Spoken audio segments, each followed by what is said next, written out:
Imagina estar ahí, no mirando el cielo, sino metido en el silencio. No hay aire, no hay eco, no hay arriba ni abajo, solo oscuridad y números.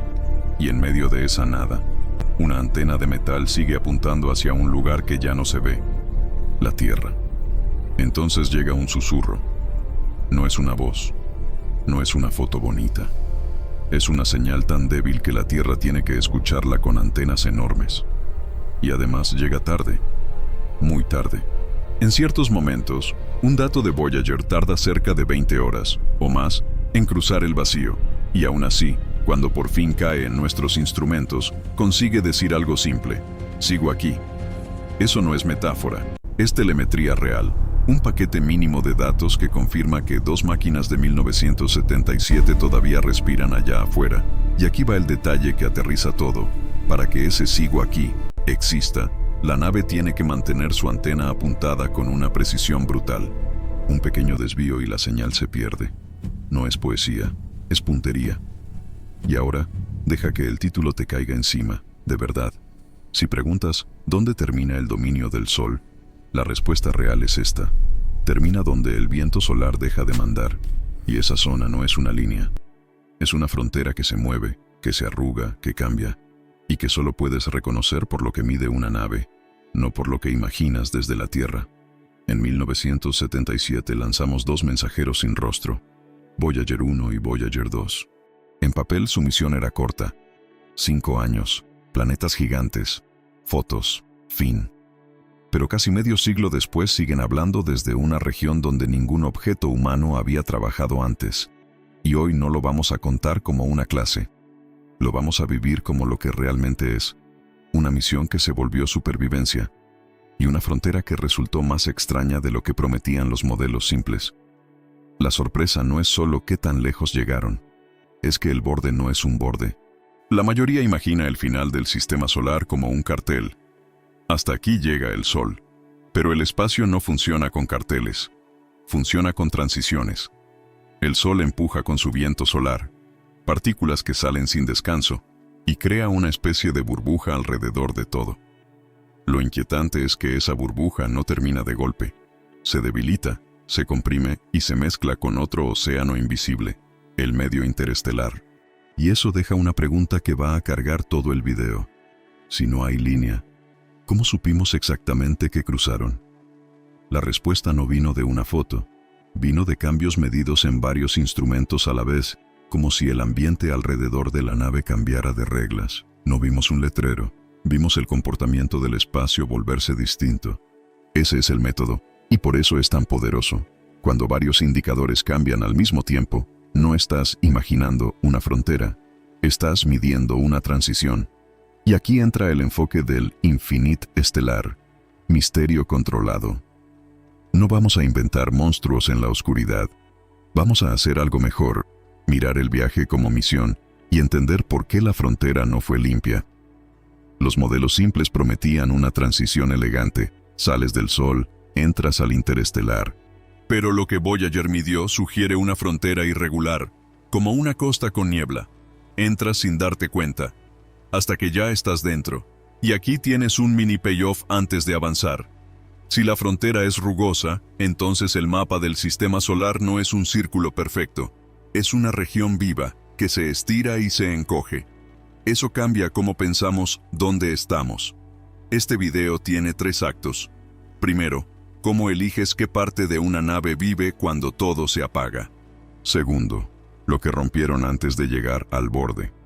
Y tercero, la frontera del Sol, que no se comportó como frontera, porque allá afuera no solo te apaga la distancia, te apaga el frío, la energía que cae y el riesgo de perder el apuntado y quedarte mudo. Y ahora sí, si el espacio profundo está diseñado para apagar cualquier máquina, ¿cómo sigue viva Voyager? Para entender Voyager, hay que cambiar una intuición básica. En la Tierra, cuando algo falla, lo reparas. En el espacio profundo, cuando algo falla, lo negocias. Negocias con energía, con desgaste, con radiación, con probabilidad. Todo empieza con la energía. Voyager no usa paneles solares, porque lejos del Sol la luz ya no alcanza. Lleva RTG, un material radiactivo produce calor, y ese calor se convierte en electricidad, simple, elegante y con un precio inevitable. Cada año hay menos. La potencia cae lentamente, como una vela que se consume. Ese es el reloj real de la misión. El final no es chocar ni perderse. Es que llegue un día en que ya no haya suficiente energía para sostener lo esencial y para hablar. Aquí va el ejemplo concreto que aterriza la idea. Imagina la nave como una casa en una tormenta larga. Primero apagas las luces de los cuartos vacíos, luego bajas la calefacción donde puedes, y al final te quedas con lo mínimo: un radio encendido y alguien vigilando la puerta. Voyager hizo eso, pero con instrumentos. El equipo fue recortando como una ciudad en emergencia. Se apagan sistemas menos críticos, se duermen partes completas, se reduce consumo donde se puede, y se protege lo que mantiene la misión viva: orientación, comunicación y algunos sensores clave. No es una nave funcionando igual, es una nave que aprendió a sobrevivir con menos. Y ahora entra el segundo enemigo: el tiempo. A estas distancias, todo se vuelve un ajedrez con el universo. Mandas un comando hoy y puedes esperar casi un día para saber si funcionó. No hay prueba rápida, no hay reinicio inmediato. Cada movimiento se planea como si fuera el último. Mini payoff. Esto significa que incluso una decisión pequeña se vuelve enorme. Si envías un comando equivocado, no lo corriges en 5 minutos. Lo corriges mañana, si todavía estás hablando. Pero sobrevivir no es solo energía y tiempo, también es apuntar. Para comunicarse, Voyager tiene que mantener su antena dirigida a la Tierra con precisión extrema. La señal llega como un susurro. Un desvío pequeño y el susurro se pierde en el ruido cósmico. Y si pierdes el apuntado, no hay conversación, hay silencio. Y ahí aparece el momento thriller, el que mucha gente no imagina. Cuando Voyager habló raro. Hubo episodios con lecturas que no cuadraban, como si un sensor gritara «cambio», mientras otro decía «todo normal». Datos absurdos mezclados con datos coherentes. A esa distancia, la pregunta correcta no es ¿qué misterio hay afuera? Es esta: ¿qué parte de mi nave está fallando? ¿Y cómo lo compruebo sin tocarla? Ese es el tono del canal. Misterio real, pero con pies en la física. Porque lo increíble de Voyager no es que sea indestructible, es que fue diseñada por humanos que aceptaron una verdad dura. Allá afuera no existe la reparación, solo existe la decisión correcta a tiempo. Y ahora que ya tienes el motor en la mano, energía que cae, ajedrez de horas y riesgo de quedar mudo, estamos listos para el siguiente giro. El truco que las lanzó a una ruta imposible sin gastar una fortuna, y cómo esa ruta las llevó, paso a paso, hacia la frontera donde el sol empieza a perder dominio. Antes de hablar del borde, hay que entender una verdad incómoda. Voyager no llegó lejos por tener mucha potencia. Llegó lejos porque usó el sistema solar como si fuera un tablero. En los años 70, los planetas gigantes estaban acomodados de una forma rarísima. No es una alineación perfecta en fila, pero sí una geometría favorable. Una ventana en la que una nave podía saltar de un gigante a otro con ayudas gravitacionales. Es el tipo de oportunidad que aparece aproximadamente una vez cada muchas generaciones humanas. Y aquí viene el truco, explicado sin magia. Una nave no viaja por el espacio como un coche por carretera. No, apunta y acelera en línea recta y listo. En órbita, todo es velocidad y dirección. Y cambiar eso cuesta combustible, el recurso más caro que existe cuando estás lejos. Entonces, ¿qué haces si quieres velocidad sin gastar combustible? Te acercas a un planeta y usas su gravedad como si fuera una onda. La nave cae hacia el planeta, gana velocidad al entrar en su pozo gravitatorio y sale disparada con otra trayectoria. Desde el punto de vista del Sol, puede salir más rápida o con un rumbo distinto. Y sí, esa energía sale, en parte, del movimiento orbital del planeta. Es como robarle una moneda a un gigante sin que lo note. Pero el truco tiene una condición brutal. Todo depende del ángulo. Si llegas al planeta cuando no toca, no hay segunda oportunidad. No hay freno para intentar de nuevo. En el espacio, los encuentros son citas, y la cita no espera. Ese es el primer gran reframe. Voyager fue diseñada en una época donde el presupuesto no era infinito, y aún así, el equipo apostó por una idea grande.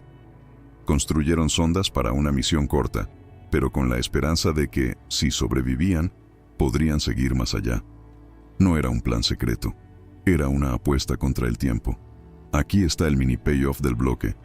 El gran tour no fue solo visitar planetas. Fue comprar un pasaje hacia el exterior del sistema solar usando gravedad como combustible.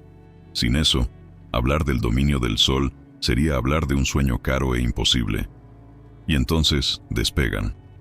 Voyager 2 salió primero, en agosto de 1977. Voyager 1 salió después, en septiembre, pero con una trayectoria más rápida. Dos hermanas con caminos distintos, una diseñada para llegar antes a Saturno y tomar una decisión clave, la otra para completar el tour y enseñarnos mundos que nadie más ha vuelto a ver de cerca. Piensa en el nivel de presión humana en esa sala de control.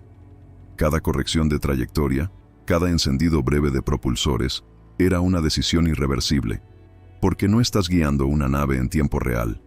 Estás jugando con retrasos, con cálculos y con un margen de error que se paga años después. Y justo ahí aparece el puente hacia nuestro tema. Cuando una misión se construye sobre citas gravitacionales, aprendes una lección que se repetirá al final del video, en la heliopausa. En el sistema solar, lo limpio casi nunca existe. Ni las órbitas son perfectas, ni los ambientes son estables, ni las fronteras son líneas. La misma realidad que hace posible el Gran Tour, un universo de trayectorias y cambios, es la que hace que el borde del Sol no sea un borde. Y ahora que ya entendiste el truco, estamos listos para ver el segundo acto. Lo que Voyager descubrió en los gigantes, y por qué esas revelaciones prepararon a la misión para el momento más extraño de todos, cuando dejó de tener planetas como referencia y empezó a medir lo invisible. Voyager no llegó al borde del Sol por accidente. Antes de hablar de fronteras, primero nos enseñó una regla. Cuando miras de cerca, el sistema solar deja de ser una ilustración de libro y se vuelve un lugar vivo. La primera parada grande fue Júpiter. Desde lejos parece una esfera con rayas. Pero cuando Voyager se acercó, las rayas se convirtieron en estructuras. Bandas que fluyen a distintas velocidades, remolinos que nacen y se estiran, turbulencias que chocan como corrientes de un océano. No era un planeta quieto, era un campo de batalla atmosférico. Ahí está el mini payoff temprano. La gran mancha roja no era un dibujo decorativo. Era, y es, una tormenta gigantesca, un sistema dinámico. Y el mensaje real era este. Incluso en un mundo sin suelo, el clima puede ser violento y estable a la vez. Pero el giro que cambió el guión no fue Júpiter, fueron sus lunas. Antes de Voyager, mucha gente imaginaba lunas como piedras muertas, llenas de cráteres, congeladas en el tiempo. Y entonces apareció Io. Y Io rompió la idea completa. La cámara vio plumas, actividad, un mundo que no se comportaba como ruina, sino como incendio. Un lugar geológicamente extremo. Y si Io fue la sorpresa encendida, Europa fue la sorpresa silenciosa. Una superficie de hielo marcada por líneas y fracturas como cicatrices. Voyager no probó un océano bajo el hielo con certeza final, pero dejó la puerta abierta con fuerza. Si hay estructura, si hay fractura, si hay movimiento, entonces puede haber calor interno, y donde hay calor, puede haber agua líquida. Aquí el canal hace su promesa. Misterio controlado. No decimos hay vida. Decimos. Europa nos obliga a hacer la pregunta que siempre vuelve. Si hay agua, ¿qué significa eso para no estar solos? Luego llega Saturno, y Saturno es otro tipo de golpe. El golpe visual. Los anillos no eran 5 bandas bonitas, eran cientos de estructuras finas, un sistema complejo de hielo y polvo con huecos, variaciones y patrones que no encajan con una explicación infantil. Y aparecen las lunas pastoras, pequeñas compañeras que ayudan a moldear anillos estrechos, como manos invisibles que empujan material y lo mantienen en forma. Saturno no era un adorno, era una maquinaria orbital. Pero el momento más importante en Saturno no fue solo lo que vimos, fue lo que decidió la misión.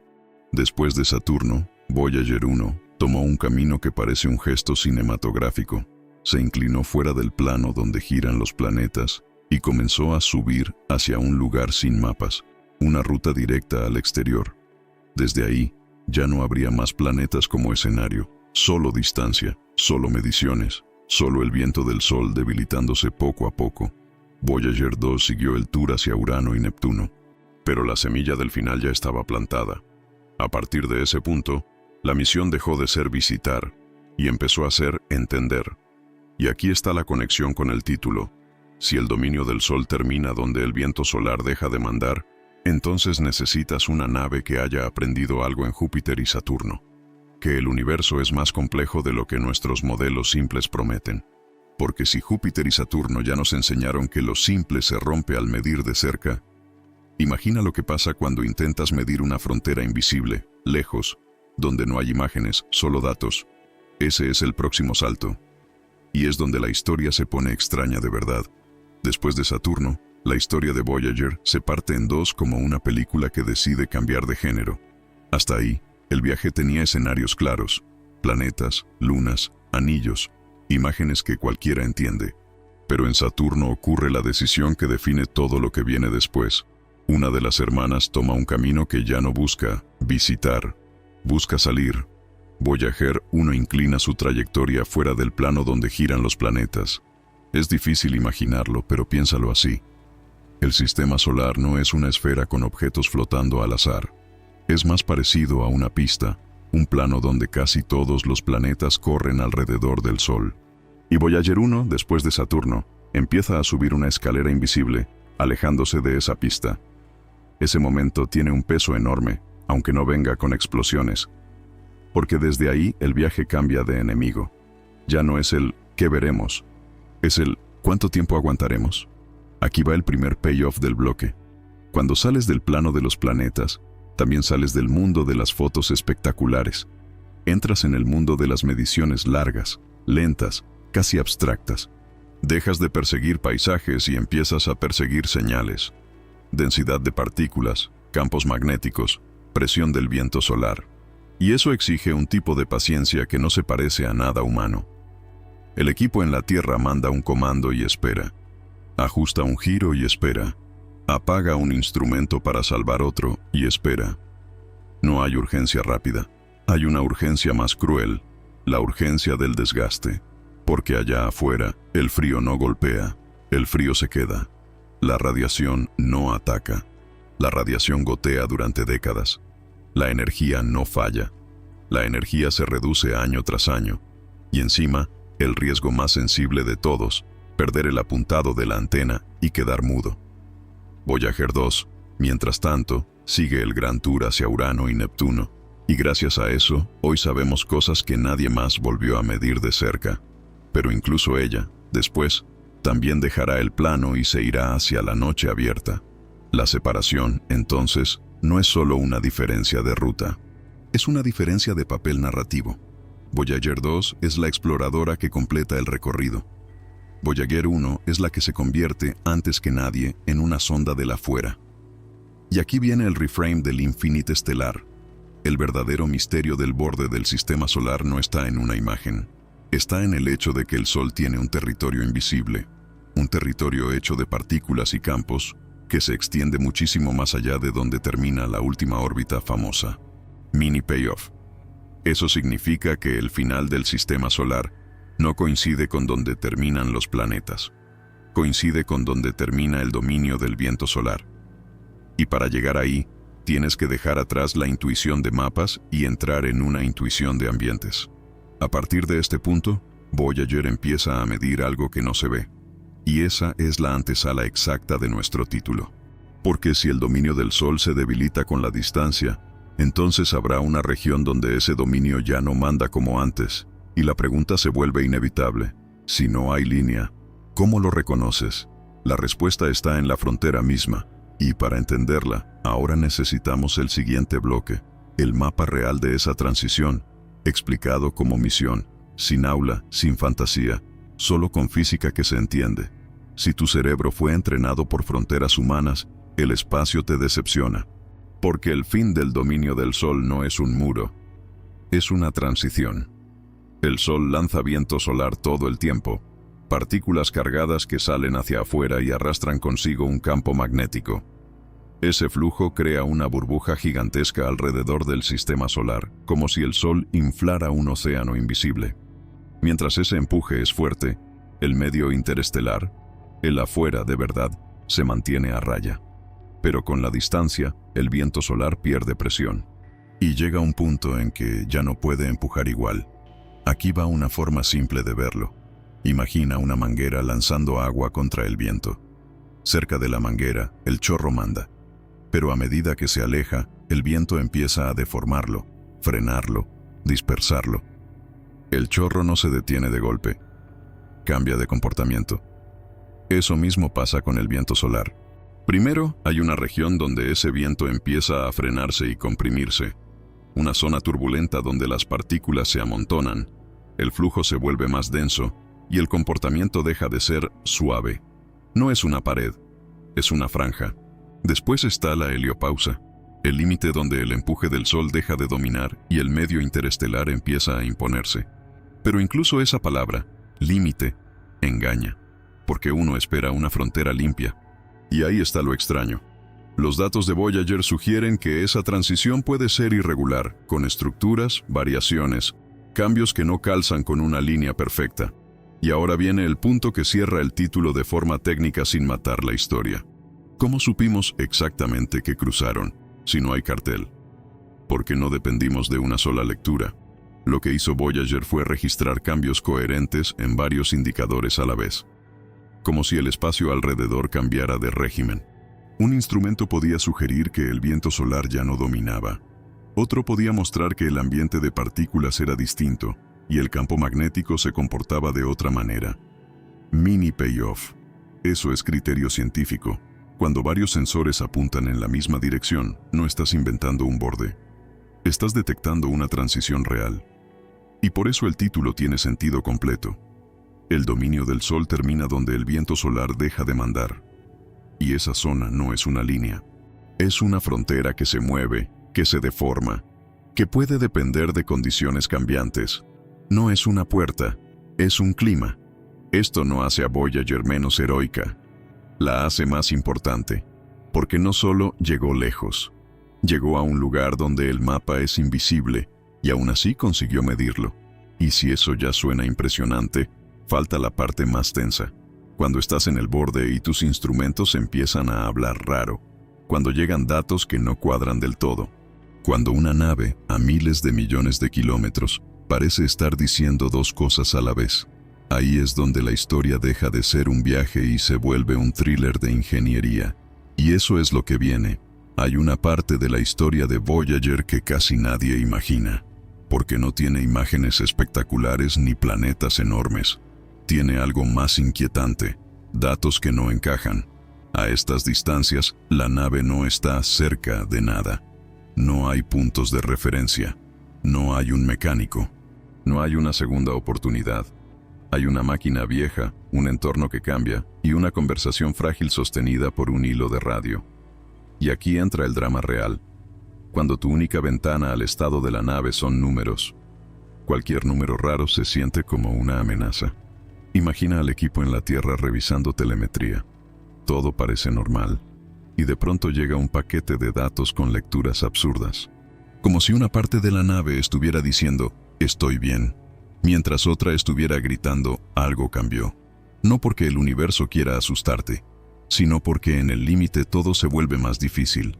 Más ruido, más desgaste, más incertidumbre. Y lo peor es el tiempo. No puedes reaccionar rápido. Mandas un comando. Esperas horas. La nave lo recibe. Intenta ejecutarlo. Y la confirmación tarda otras tantas horas en regresar. Es como operar un paciente con guantes puestos. Y con los ojos vendados. Y además con un retraso que te obliga a pensar cada movimiento con una calma que roza lo inhumano. Aquí tienes un mini payoff que aterriza la sensación. Cuando algo falla en la Tierra, lo pruebas varias veces. Con Voyager no. Cada intento es caro en tiempo, en energía y en riesgo. Si ordenas algo que empeora la orientación, podrías perder el apuntado y quedarte sin voz. Y una vez que pierdes la voz, Ya no hay estrategia, solo silencio. Por eso la misión se convierte en una forma pura de ingeniería. Inferir lo invisible con pistas mínimas, comparar sensores, buscar coherencia, detectar si el problema está en un instrumento, en una ruta de datos, en un modo de operación o en el ambiente externo. Y aquí aparece el valor científico del misterio controlado. El borde del dominio del Sol no solo es difícil de definir, también es difícil de medir con una nave que está envejeciendo. Eso significa que cada lectura se interpreta con cuidado. No se grita, descubrimos algo, por una anomalía aislada. Se busca el patrón, se busca repetición, se cruzan señales. Y aún así, Voyager nos dejó algo precioso. La frontera no era tan limpia como queríamos. El universo no está obligado a encajar en nuestros esquemas. Y eso no debilita la historia, la vuelve más humana. Porque lo que está pasando aquí no es solo ciencia. Es tiempo humano chocando contra tiempo cósmico. Gente que empezó este proyecto en los 70 y décadas después todavía está tomando decisiones para una nave que sigue moviéndose, sola, hacia un lugar donde nadie puede seguirla. Y entonces viene el pensamiento que cambia la emoción de todo. Aunque llegue el día en que Voyager deje de transmitir, su viaje no termina. Solo termina nuestra conversación con ella. La nave seguirá avanzando como una botella lanzada al mar cósmico, cruzando lentamente regiones de la galaxia, pasando relativamente cerca de estrellas en escalas de decenas de miles de años. No hay destino humano para eso. Hay destino cósmico. Y eso nos prepara para el final. ¿Por qué esta misión nos golpea tan profundo, incluso si nunca encontramos nada allá afuera? Porque ya encontró algo aquí adentro. Una medida de lo que somos cuando decidimos explorar. Ahora sí, cerremos el círculo como lo prometimos. Si preguntas, ¿dónde termina el dominio del Sol? La respuesta real es, termina donde el viento solar deja de mandar como fuerza dominante. Pero no termina en una línea, termina en una zona, una frontera que se estira, se arruga, se mueve y se mezcla. Y lo más honesto, y lo más poderoso, es decirlo así. Esto es lo que sabemos. Y esto es lo que aún no sabemos. Sabemos que el viento solar crea una burbuja enorme alrededor del sistema solar. Sabemos que esa burbuja tiene regiones de transición, que hay una zona donde el flujo se frena y se vuelve turbulento, y que existe un límite donde el medio interestelar empieza a imponerse. Sabemos que Voyager cruzó esa transición no por una foto, sino por cambios medidos en varios indicadores a la vez. Y también sabemos algo más, que los modelos limpios eran demasiado optimistas. La frontera mostró irregularidades, comportamientos que obligaron a matizar ideas simples. No porque estuviera mal la ciencia, sino porque la ciencia mejora cuando la realidad te corrige. Lo que aún no sabemos con precisión absoluta es cómo es esa frontera en cada dirección, cómo varía con el tiempo, cómo responde a cambios del Sol en escalas largas, y cuántas capas reales tiene ese borde. No hay una sola Voyager, hay dos, y aún así, es poco para mapear un océano completo. Pero incluso esa limitación deja una lección. Medir el universo es difícil, y aún así lo hacemos. Ahora viene el final inevitable. La energía sigue cayendo. Cada año hay menos margen. Cada decisión se vuelve más quirúrgica. Llegará el día en que la nave no tenga suficiente para mantener la transmisión.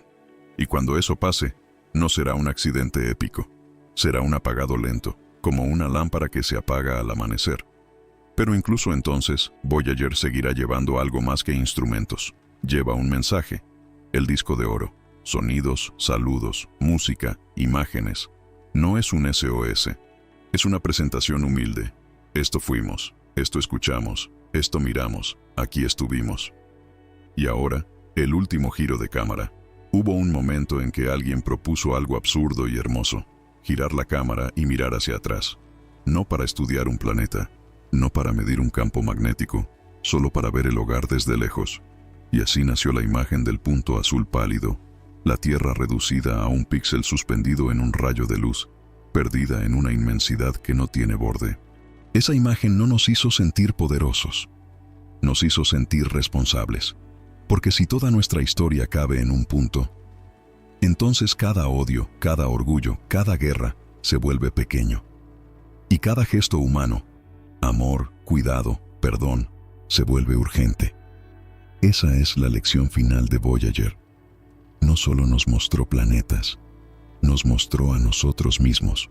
Cuando mires el cielo esta noche, ¿qué te va a parecer diferente ahora? Y te dejo una pregunta para los comentarios, como una botella al mar. Si tú pudieras enviar un mensaje al universo, una sola frase, ¿qué diría?